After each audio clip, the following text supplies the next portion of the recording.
Ya, Assalamualaikum warahmatullahi wabarakatuh. Perkenalkan kami dari kelompok 3. Di sini kami akan mencoba menjelaskan materi tentang iterasi Jacobi dan iterasi Gauss-Seidel. Sebelum masuk ke materi, saya akan memperkenalkan anggota kelompok kami terlebih dahulu. Yang pertama ada Dwi Riwayati, yang kedua ada Vera Dila Lorenza, yang ketiga ada saya sendiri Kalam Hanan, dan yang keempat ada Andri Farida. Nah, pada pertemuan sebelumnya itu telah dibahas mengenai penyelesaian persamaan aljabar linear dengan metode langsung. Sekarang kita akan membahas metode tidak langsung atau biasa disebut dengan iteratif.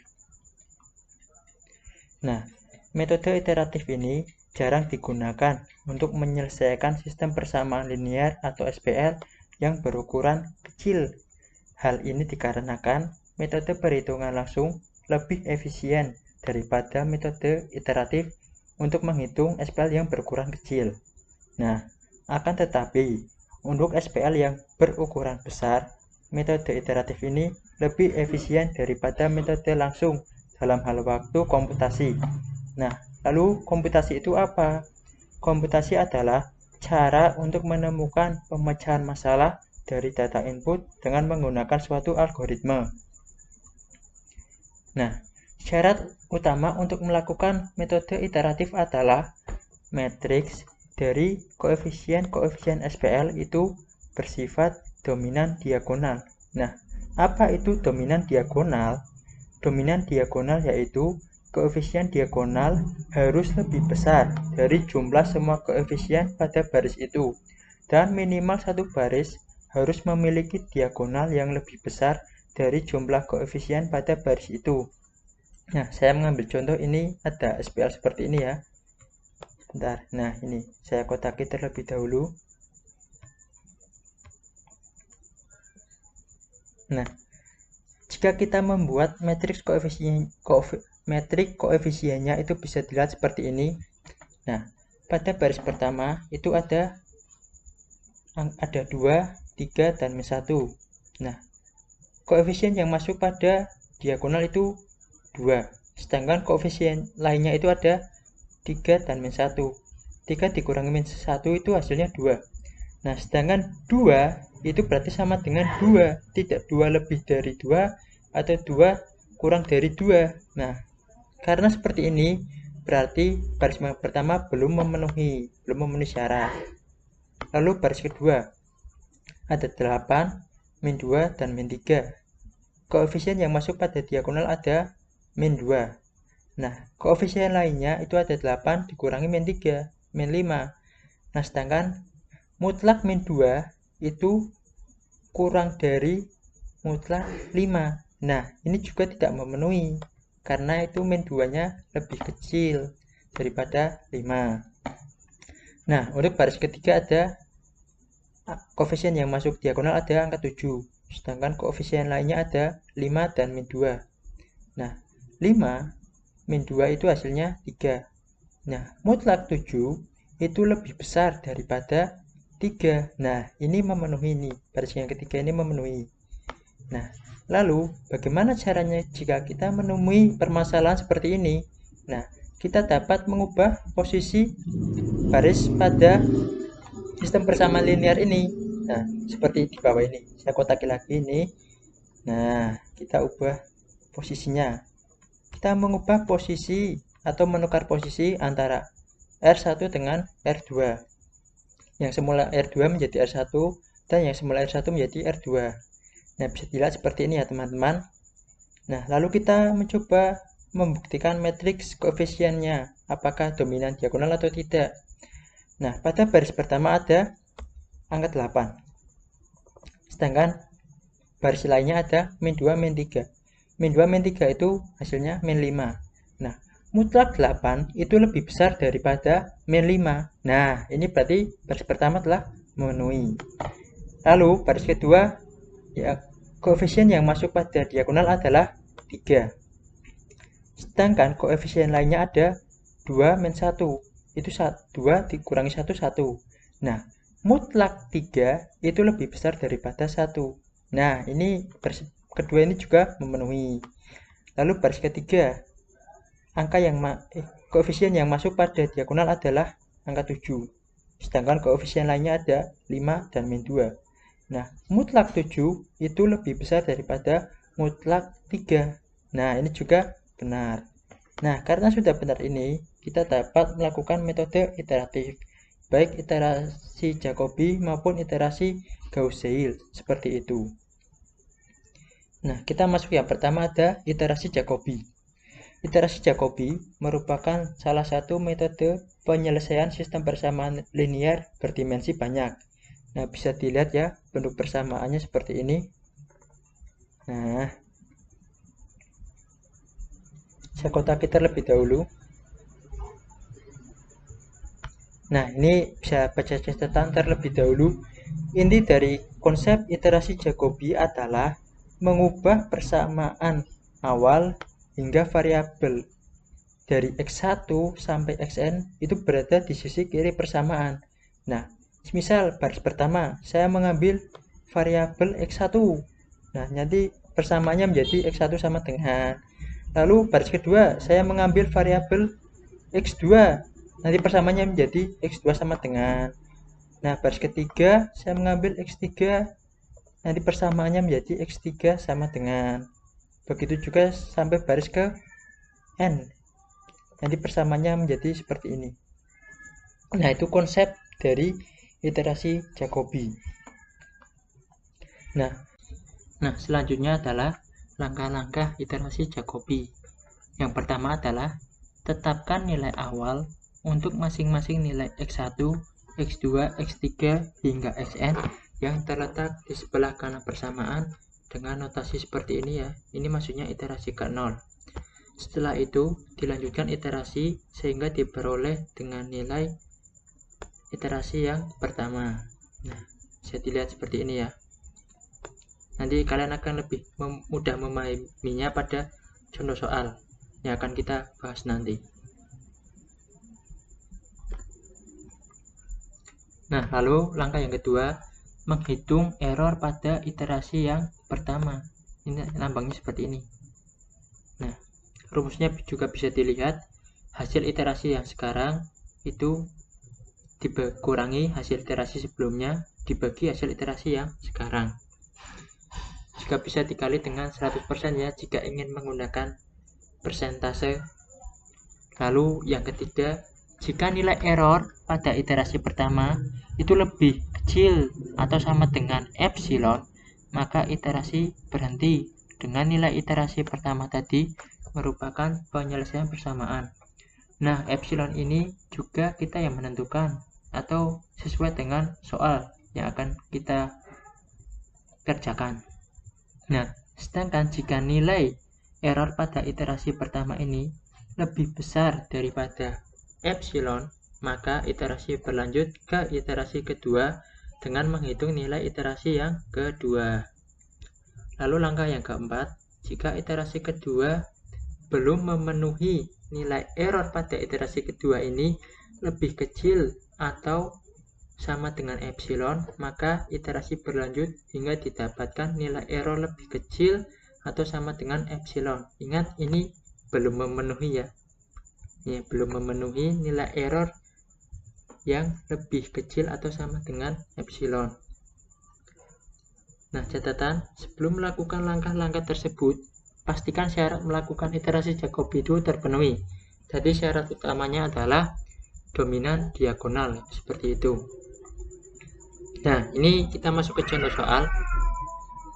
Selesaikan sistem persamaan linear di bawah ini dengan menggunakan iterasi Jacobi dengan nilai epsilon 0,01%. Bisa dilihat ya, epsilonnya ini 0,01%. Nah, ini SPL-nya. Nah, kita akan membuat matriks koefisiennya seperti ini. Bisa dilihat ya.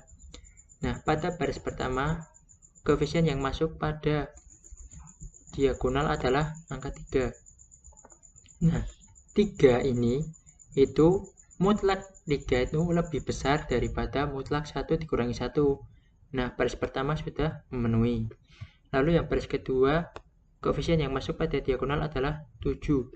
Nah, mutlak 7 itu lebih besar dari mutlak 4 dikurangi min 3. Ini juga sudah memenuhi pada baris yang kedua. Lalu baris ketiga, koefisien yang masuk pada diagonal adalah 5. Nah, mutlak 5 itu lebih besar dari mutlak 2 dikurangi 2. Nah, ini juga benar. Berarti SPL ini memenuhi untuk digunakan untuk menyelesaikannya dengan menggunakan iterasi Jacobi. Nah, langsung saja kita masuk ke langkah yang pertama. Nah, baris yang pertama ini saya akan mengambil variabel X. Nah, jadinya baris pertama ini persamanya X sama dengan 5 dikurangi Y plus Z dibagi 3. Nah, lalu untuk baris yang kedua, saya mengambil variabel Y. Jadi, persamaannya menjadi Y sama dengan 20 min 4X ditambah 3Z dibagi 7. Lalu, baris ketiga, saya mengambil variabel Z. Nah, persamaannya menjadi Z sama dengan 10 dikurangi 2X ditambah 2Y dibagi 5. Nah, ini sesuai konsep yang sudah kita bahas tadi ya. Konsepnya itu seperti ini. Nah, lalu kita akan memasukkan nilai iterasi awal. Nah, dalam soal kan belum diketahui nilai awalnya. Nah, jadi saya bisa menggunakan nilai awalnya itu X, Y, Z itu 0,0,0. Nah, ini iterasi awalnya itu 5. Nah, nilai Y-nya itu kita ambil dari atas, min 0, dan nilai Z-nya itu kita ambil di atas juga 0. Nah, hasilnya adalah 5/3, atau sama dengan 1,6667. Ini untuk nilai X1 ya, maksudnya X pada iterasi yang pertama itu nilainya 1,667. Nah, lalu untuk nilai Y pada iterasi yang ke-1 itu adalah 20 dikurangi min dikurangi 4X. Nah, X-nya kan 0, berarti 4 kali 0, 0, dan ditambah 3Z, Z-nya juga tadi masih 0. Jadi 20 dikurangi 0 ditambah 0 dibagi 7. 20 dibagi 7 sama dengan 2,857. Ini untuk nilai Y pada iterasi yang pertama. Lalu selanjutnya kita mencari nilai Z pada iterasi yang pertama. Rumusnya tadi adalah 10 dikurangi 2 kali 0 ditambah 2 kali 0 dibagi 5. Jadi 10 dibagi 5, hasilnya 2. Ini untuk nilai Z pada iterasi yang pertama itu sama dengan 2. Nah, tadi kita telah memperoleh ya nilai X, Y, Z pada iterasi yang pertama itu ada X itu 1,667, Y itu 2,857, dan Z adalah 2. Ini untuk iterasi yang pertama. Selanjutnya kita mengecek error pada iterasi yang pertama.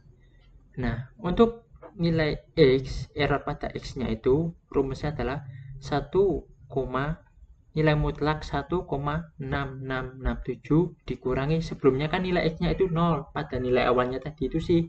Jadi ini dikurangi 0 dibagi 1,667. Nah, dikali 100%. Karena tadi epsilonnya itu dalam bentuk persen, jadi saya mengali 100% ya, biar mudah. Nah, errornya itu masih 100%. Begitu juga dengan nilai error pada Y dan Z. Ini juga masih 100%. Nah, karena persentase errornya itu 100%, sedangkan yang diminta adalah 0,01%, maka iterasi tersebut itu berlanjut. Nah, ini tadi ingat ya, rumus awalnya ini seperti ini. Ya, saya tampilkan di sini.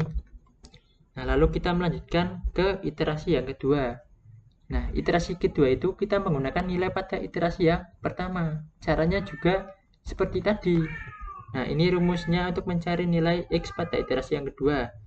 5 dikurangi Y-nya kita mengambil pada nilai iterasi yang pertama, itu 2,857, terus ditambah Z, Z-nya itu 2, dibagi 3, didapat hasil 1,381. Nah, lalu untuk Y juga sama, itu rumusnya 20 dikurangi 4 dikali X. X-nya tadi 1,667. 4 dikali 1,667 ditambah 3 kali 2. Nah, dibagi 7. Hasilnya adalah 2,7618. Lalu begitu juga dengan Z ya, didapat hasilnya adalah 2,47619. Itu. Nah, setelah kita menemukan nilai pada iterasi kedua, selanjutnya kita mengecek error pada iterasi yang kedua. Nah, caranya juga sama seperti tadi. Misalnya kita mencari nilai error untuk X pada iterasi yang kedua, itu sama dengan mutlak nilai X pada iterasi yang kedua itu 1,381 dikurangi tadi nilai X pada iterasi yang pertama 1,66667 dibagi 1,381 dikali 100% dan didapat hasilnya 20%. Begitu juga dengan Y. Y pada iterasi yang kedua didapat 3,44% dan Z pada iterasi kedua didapat 19,2%. Nah, error ini juga masih lebih besar daripada 0,01%. Maka kita melanjutkan iterasi tersebut. Nah, setelah menghitung iterasi yang kedua tadi, saya sajikan tabel iterasi Jacobi untuk soal yang pertama. Nah, iterasi ini masih berlanjut hingga mendapatkan error kurang dari 0,01% untuk setiap variabelnya. Nah, saya ini menghitung manual ya, sampai iterasi yang keempat dapat nilai errornya masih ini. Untuk X itu 6,58 dan Y 2,5 dan Z itu 2,7.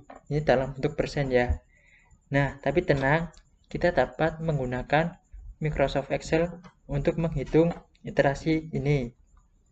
Nah, jika kita menggunakan Microsoft Excel ini, dapat errornya itu kurang dari 0,01% pada iterasi ke-14 ya, bisa dilihat ya ini. Nah, nilai X-nya itu 1,505981 dengan nilai errornya itu 0,008%.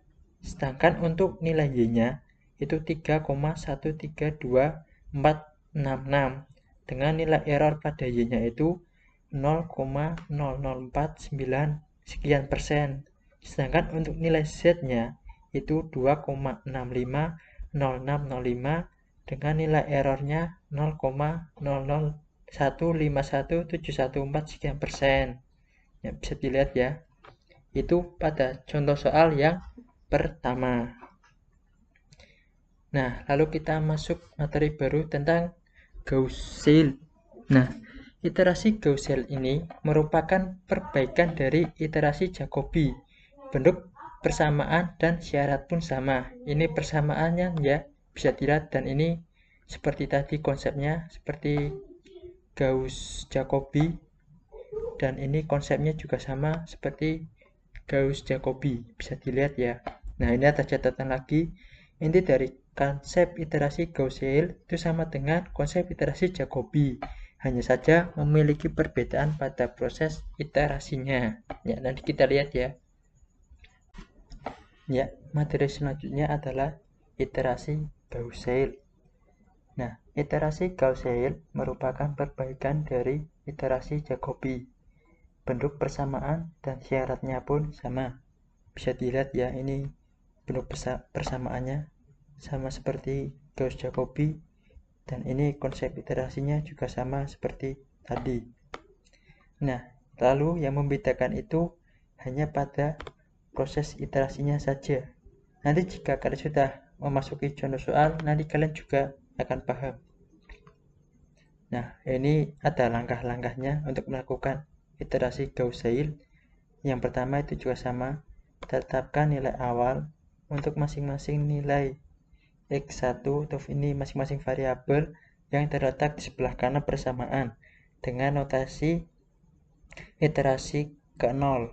Setelah itu dilanjutkan iterasi persamaan 1 sehingga diperoleh nilai ini X11 ya, X11, lalu X 2 pada iterasi yang ke-1 hingga xn pada iterasi yang ke-1.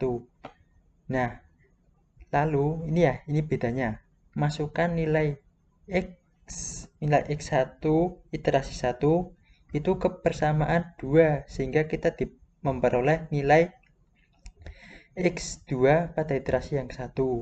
Lalu masukkan nilai x1 pada iterasi 1, x2 pada iterasi kedua hingga xn1 ke persamaan 3 sehingga diperoleh nilai x3 iterasi 1. Demikian seterusnya hingga didapatkan nilai xn iterasi 1. Langkah kedua sama seperti tadi, ketiga sama, dan keempat sama.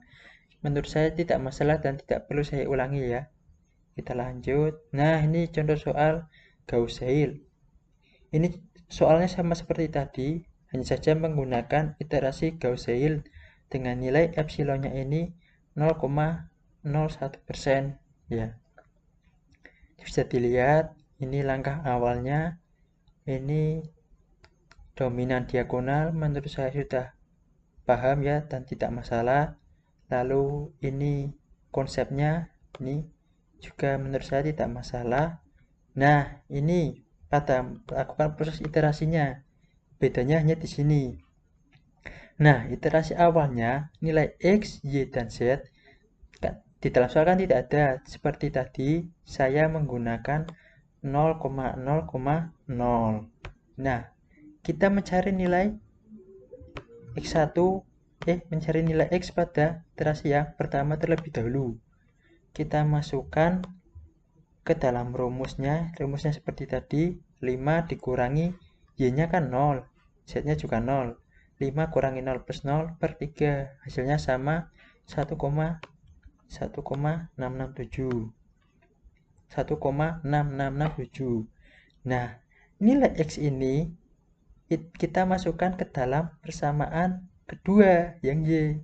Nah, jadi dalam mencari nilai y pada iterasi yang satu, itu rumusnya kan seperti ini. Maaf, ini agak error ya. Nah, jadi nilainya itu 20 dikurangi 4 kali x. Nah, x-nya ini kita mengambil nilai x ini. 20 dikurangi 4 kali 1,6667 ditambah karena z-nya belum kita temukan atau kita belum cari, jadi masih menggunakan nilai yang 0. Jadi dibagi 7 didapat hasilnya 1,904. Nah, karena kita sudah mendapatkan nilai x dan y pada iterasi yang pertama, kita memasukkan nilai x dan y ini dalam mencari nilai z pada iterasi yang pertama. Nah, rumusnya ini sudah saya sediakan di samping, itu 10 dikurangi 2 kali x. X-nya menggunakan nilai x ini 2 kali 1,667 ditambah 2 kali y. Y-nya tadi 1,904 dibagi 5, didapatkan hasilnya z-nya adalah 2,094. Nah, bedanya ini ya tadi. Kalau pada Gauss-Jacobi iterasi awalnya kan 0, misalnya nilai awalnya 0,0,0. Nah, jadi nilai x1-nya masih berpatokan pada iterasi 0, y1-nya berpatokan pada iterasi 0, dan z-nya juga berpatokan pada iterasi ke 0. Sedangkan untuk Gauss-Seidel itu tidak. Misalnya kita telah mencari nilai x pada iterasi yang ke-1, lah kita menggunakan nilai x ini dalam mencari nilai y pada iterasi yang ke-1 ini. Begitu juga pada z, kita menggunakan nilai y dan x pada iterasi ke-1 untuk mencari nilai z. Nah, itu saja bedanya. Lalu kita mencari errornya, ini saya juga anggap tidak masalah ya, ini juga sama. Nah, karena presentasinya masih 100%, jadi kita melanjutkan iterasi selanjutnya. Nah, ini saya akan menjelaskan lagi agar kalian lebih memahaminya. Tadi kan pada iterasi pertama didapat nilai x, y, z-nya itu 1,667, 1,904, dan 2,094. Nah, kita akan mencari nilai x pada iterasi yang kedua. Nah, kita berpatokan pada nilai iterasi yang pertama. Rumusnya seperti tadi, 5 dikurangi Y. Y-nya 1,904 ditambah Z. Z-nya 2,0. Tadi Y-nya 1,904 ditambah Z-nya itu 2,094 dibagi 3. Didapatkan hasil 1,37. Nah, nilai X ini kita gunakan untuk mencari nilai Y. Nah, Y tadi rumusnya 20 dikurangi 4 kali X-nya itu 1,73 ini. 1,73 ini. Nah, ditambah 3 kali Z. Karena Z-nya belum kita cari lagi, kita masih menggunakan pada nilai Z yang iterasi ke 1. 3 kali 2,094 dibagi 7, hasilnya 2,766. Nah, karena kita telah menemukan nilai X dan Y pada iterasi kedua, kita menggunakan nilai X dan Y ini untuk mencari nilai Z pada iterasi yang kedua. Nah, untuk mencari Z, nilai Z, rumusnya adalah 10 dikurangi 2 kali X-nya itu 1,73 dan plus 2 kali Y. Y-nya menggunakan nilai ini 2,766 dibagi 5, hasilnya adalah 2,414. Nah, setelah kita menemukan nilai X, Y, Z ini sama seperti tadi, kita mencari nilai errornya kembali. Nah, karena persentase errornya itu lebih dari 0,01%, maka iterasi tersebut dilanjutkan lagi. Nah, langsung saja di sini saya menggunakan Microsoft Excel ya, agar lebih cepat.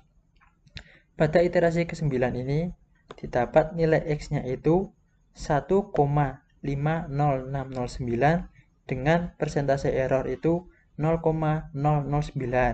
Nah, lalu untuk nilai Y-nya itu didapat 3,13 sekian dengan persentase error 0,009. Dan untuk nilai Z-nya itu didapat 2,65 sekian dengan persentase error 0,006 sekian persen. Nah, ini menggunakan Gauss-Seil. Bisa dilihat ya, lebih cepat menemukannya ya. Ini iterasi ke-9.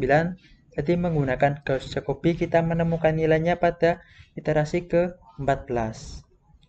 Nah, ini perbandingannya ya. Bisa dilihat kalau kita dengan soal yang sama, dengan menggunakan metode Jacobi, kita mendapatkan nilai iterasinya pada nilai penyelesaiannya pada iterasi ke-14, sedangkan menggunakan Gauss-Seil kita menemukan penyelesaiannya pada iterasi ke-9.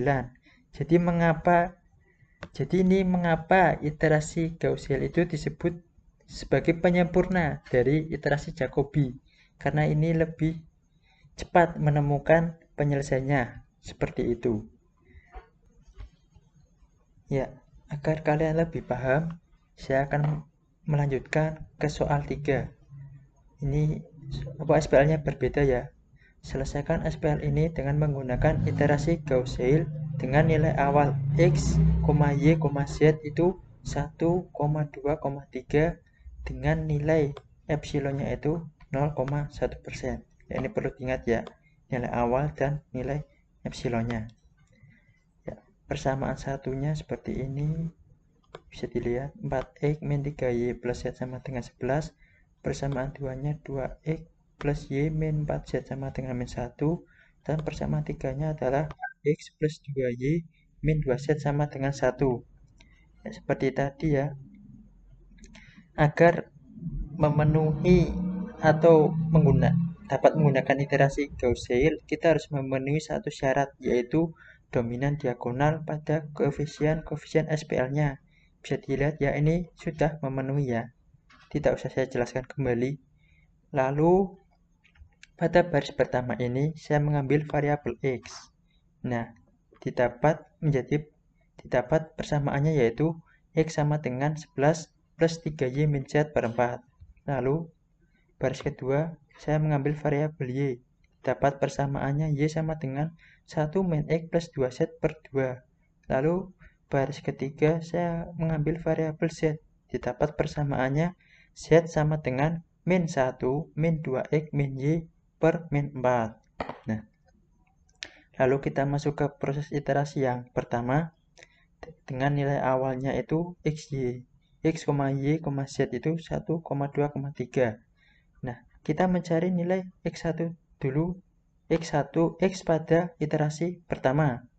Kita memasukkan ke rumus 11 ditambah 3 dikali y-nya 2, 3 kali 2, z-nya itu 3 min 3 per 4. Didapat hasilnya 3,5. Nah, setelah kita mendapatkan nilai x, kita mencari nilai y pada iterasi yang pertama dengan menggunakan nilai awal dan nilai x1 yang telah kita temukan tadi. Rumusnya mencari nilai y adalah 1 dikurangi x, x-nya tadi 3,5, ini ya, 3,5, ditambah 2z.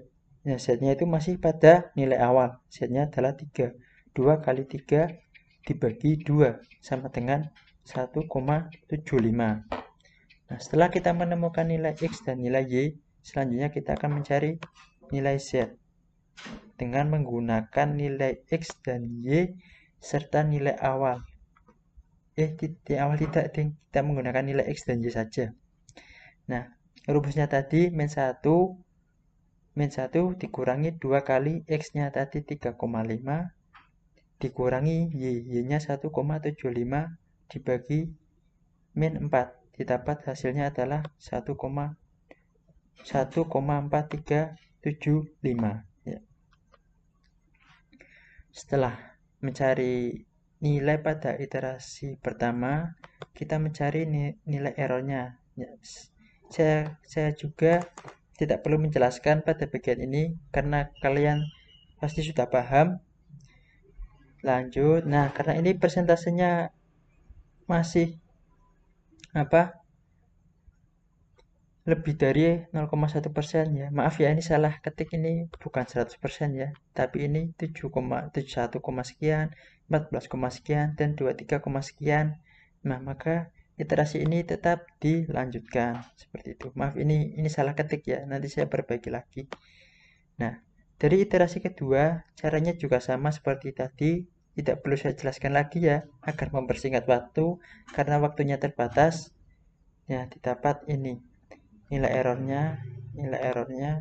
errornya pada iterasi yang kedua. Ini juga belum memenuhi lagi. Nah, setelah menggunakan bantuan aplikasi Microsoft Excel, didapat pada iterasi 9 kita telah mendapatkan hasilnya untuk nilai x, y, dan z. Dengan nilai errornya itu kurang dari nilai epsilonnya, bisa dilihat ya. Nah, kita masuk bagian sesi yang terakhir. Adakah yang ingin bertanya? Jika ada, dapat langsung disampaikan melalui grup WA dengan sistem first come first serve ya, untuk 3 orang penanya. Nah, sekian pemaparan materi dari kami. Kurang lebihnya mohon maaf. Semoga bermanfaat bagi kita semua. Apabila Anda memiliki kritik dan saran, dapat langsung menyampaikan kepada kelompok kami. Sekian dan terima kasih. Wassalamualaikum warahmatullahi wabarakatuh.